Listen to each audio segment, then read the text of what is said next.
ভিন রাজ্যে বাঙালি পরিযায়ী শ্রমিকদের উপর নির্যাতন নিয়ে মুখ খুললেন লোবেনজয়ী অর্থনীতিবিদ অমর্ত্য সেন।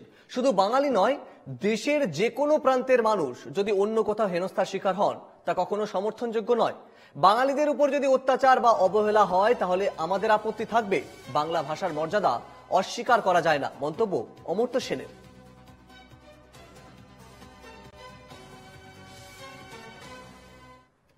এখানকার কোনো অঞ্চলের লোকে অন্য কোনো অঞ্চলে অনেকটা হচ্ছে, সেটাতে আমাদের আপত্তি করার কারণ থাকবে। তা বাঙালি হোক, বাংলাদেশি হোক, পাঞ্জাবি হোক, যে কোনো জায়গা থেকেই সমস্ত লোকেই মানুষকে প্রথমটা সব মানুষকেই সম্মান দেওয়া।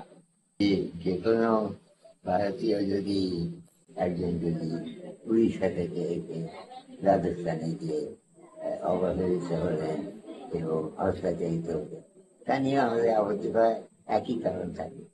এটা নিয়ে কিন্তু আলোচনা করার প্রয়োজন নেই। তারপর সবচেয়ে হচ্ছে যারা যে ভাষায় কথা বলেন তারা সে ভাষায় কথা বলার সুযোগ পাবেন এবং সেই নিয়ে তাদের বক্তব্য নিয়ে ঝগড়া করার প্রয়োজন হবে না। এটাই আমাদের আশা।